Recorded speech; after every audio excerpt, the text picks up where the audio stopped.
Hello class 11 students, this is your biology teacher Agrima Rawat. So we have been doing the chapter number 2 biological classification. In the last video we have been talking about the class of fungi that is Ascomycetes. We have covered the Phycomycetes and Ascomycetes. Today we are going to do, in this video we are going to do the Basidiomycetes. Okay, so let us see the Basidiomycetes. Okay, so let us talk about it. Basidiomycetes are commonly known forms of Basidiomycetes are mushrooms. Mushroom तो you would be knowing mushroom क्या होते हैं, है ना. Mushroom तो सबको almost पता ही होंगे. हम खाते भी हैं कुछ मशरूम्स को. हर मशरूम एडिबल नहीं होता, बट ज़्यादा आप कुछ मशरूम जो हैं वो एडिबल फॉर्म में हैं. कुछ ब्रैकेट फंजाई होती हैं, इनकी शेप ब्रैकेट जैसी होती है.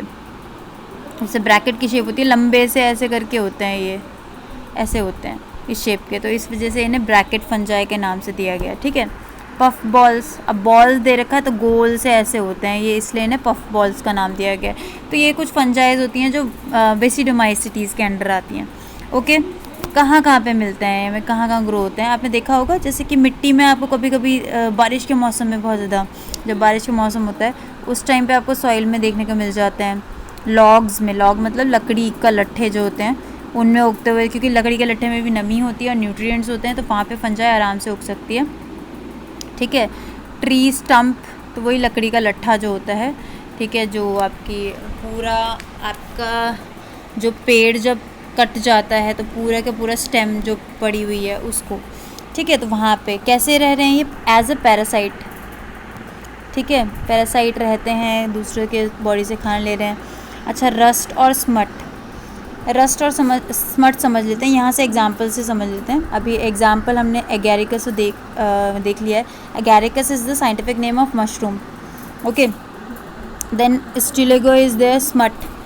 जो भी डिज़ीज़ ये स्टिलेगो करता है उसको स्मट कहा जाता है. स्मट जैसा ब्लैक स्पोर्स बनते हैं इसमें, ब्लैक कलर के स्पोर्स होते हैं इसके छोटे छोटे, तो वो दिखने में ही ऐसे काले रंग के पाउडर जैसे दिखाई देता है, इसलिए इसको स्मट कहा जाता है. देन नेक्स्ट एग्जांपल इस पक्सीनिया. इसे रस्ट कहा जाता है, रस्ट फंगस कहा जाता है. रस्ट फंगस क्यों कहते हैं, क्योंकि रस्ट जैसे दिखता है, जंक जैसे दिखाई देता है. रेड कलर का जंक आपने देखा होगा, लोहे पे जंक लग जाता है तो रेड कलर का दिखाई देता है, और पाउडरी रेड होता है, तो ये भी वैसे ही कुछ दिखता है. ठीक है. रेड कलर के स्पोर्स होते हैं उसके, तो इसकी वजह से वो रेड कलर का रस्ट जैसा दिखाई देता है. ठीक है. चलिए अब बात करते हैं इसका माइसीलियम कैसा होता है. तो इसका माइसीलियम कैसा होता है, ये होते हैं ब्रांच्ड.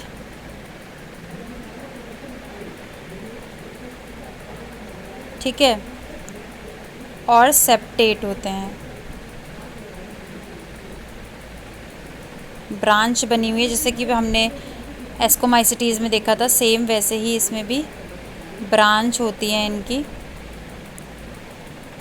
ठीक है, जैसे ऐसे ब्रांचेस हैं वैसे होते हैं. और सेप्टेट होते हैं ये, मतलब बीच में क्रॉस वॉल्स लगी हुई हैं.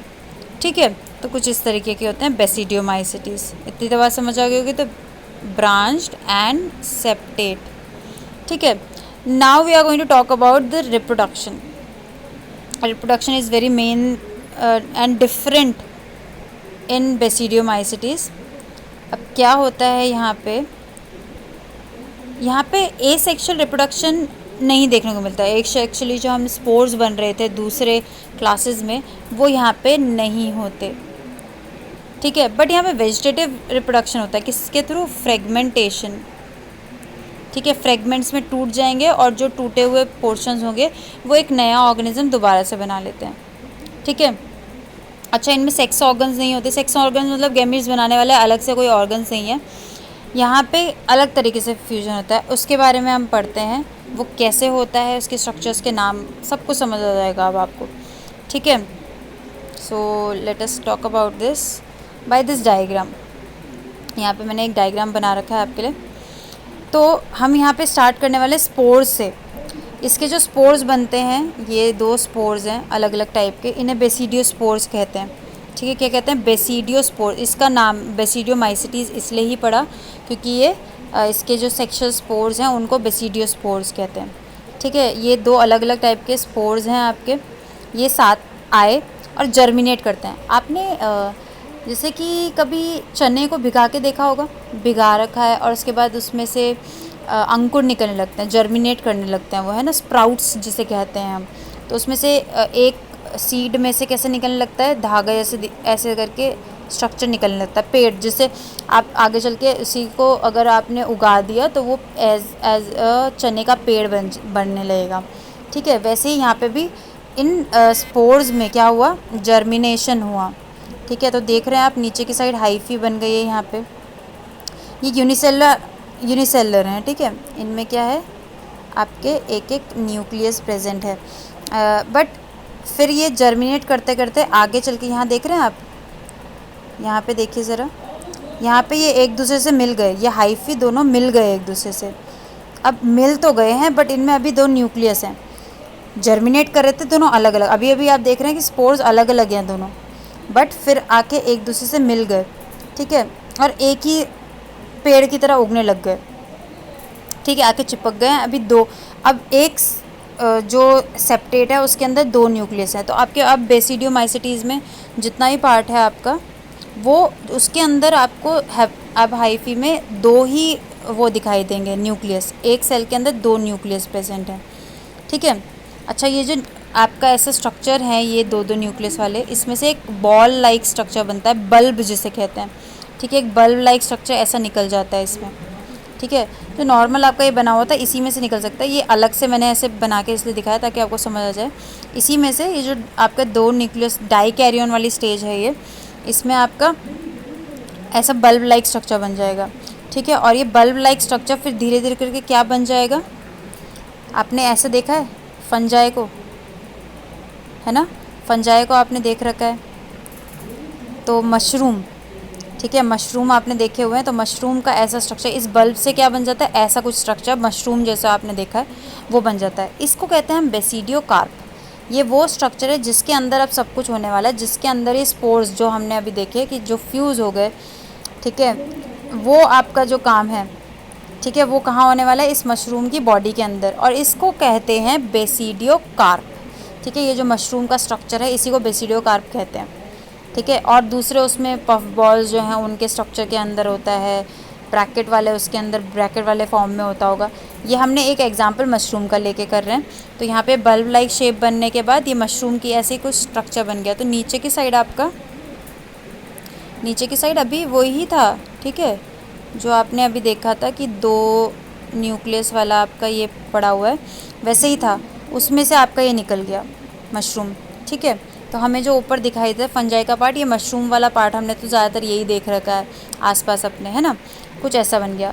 अब इसके अंदर यहाँ पे आपको दिख रहा है ये ऐसे स्ट्रक्चर लंबे लंबे, इसकी कैप के अंदर ये लंबे लंबे स्ट्रक्चर दिखाई दे रहे हैं। इसके अंदर कुछ है, इसके अंदर डिवीज़न चल रहा है। इसके अंदर भी यही वाली आपकी, जैसे ये वाली सेल्स दिखाई दे रही हैं, ये वाली, ठीक है, जैसे 2-2 इसके अंदर न्यूक्लियस हैं, ऐसे ही है इसके अंदर भी। यहाँ पे हमें छोटा छोटा दिखाई नहीं देता बट ऐसे ही है।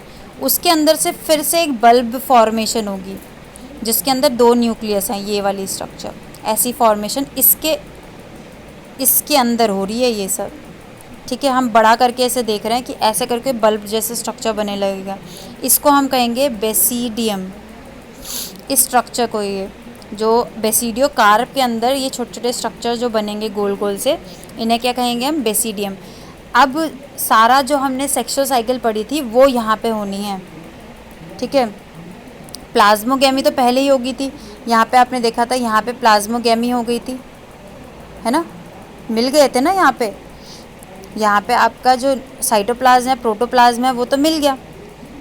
अभी न्यूक्लियस नहीं मिले, न्यूक्लियस तो 2 ही हैं अभी हमारे पास। तो यहाँ पे भी आप देख सकते हो कि प्लाज्मोगैमी तो हो रखी है बट कैरियोगैमी अभी तक नहीं हुई है। तो अब क्या होगी, यहाँ पे नीचे कैरियोगैमी।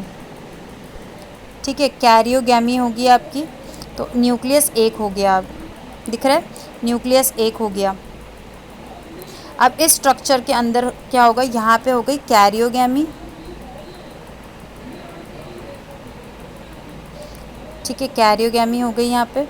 अब हो क्या होता है इसके बाद स्टेप, प्लाज्मोगैमी हो गई, कैरियोगैमी क्या होगी, अब क्या हो गया, मियोसिस होगा। ये एक न्यूक्लियस 4 में डिवाइड कर जाएगा। अभी तक ये था 2n, कैरियोगैमी में न्यूक्लियस कैसा था, 2n था, डिप्लॉइड था मतलब। अब मियोसिस के बाद कैसा हो जाएगा, n, हेप्लॉइड बन जाएगा। ठीक है, ये क्या कौन सा प्रोसेस हो गया, मियोसिस का। ठीक है, इसमें आपकी जो न्यूक्लियस में जो आपके न्यूक्लियस डिवाइड हो गया 4n में डिवाइड हो गया, न्यूक्लियस डिवाइड हो गए हैं। अब ये आ जाते हैं स्पोर्स बाहर किस तरफ, इस बेसिडियम में स्पोर्स देख रहे हैं आप, यहाँ पे देख रहे हैं, इसमें स्पोर्स बाहर की तरफ आ गए। ठीक है, एक्सोजिनसली बनते हैं ये, मतलब अंदर नहीं बन रहे किसी स्ट्रक्चर के, ये बाहर बन रहे हैं। बेसिडियो कार्प के अंदर बेसिडियम है, बेसिडियम के ऊपर कौन लग गए, बेसिडियो स्पोर्स आके लग गए। ठीक है, और ये बेसिडियो स्पोर्स फिर से रिलीज़ हो जाएंगे, ठीक है, निकल जाएंगे, और फिर ये दोबारा से ऐसे आएंगे आपके, जैसे यहाँ पे आपने देखा कि यहाँ पे ऐसे आ गए ये, ठीक है, और फिर से ये फ्यूज़ करेंगे, इस तरीके से ये प्रोसेस चलता रहेगा। ठीक है, तो इस तरीके से यहाँ पे आई थिंक आपको basidium, basidio carp, basidio spore समझ आ गए होंगे। अब तो इसमें कोई कन्फ्यूजन होने की ज़रूरत नहीं। अच्छा, ये समझा देती हूँ, बेसिडियम और बेसिडिया ये दोनों एक ही वर्ड हैं, बस बेसिडियम आप सिंगुलर फॉर्म में यूज़ करते हैं, बेसिडिया आप प्लूरल फॉर्म में यूज़ करते हैं। ठीक है, बात समझ आ गई, एग्जाम्पल हम पढ़ ही चुके हैं। So I hope you all have understood it. Okay, thank you.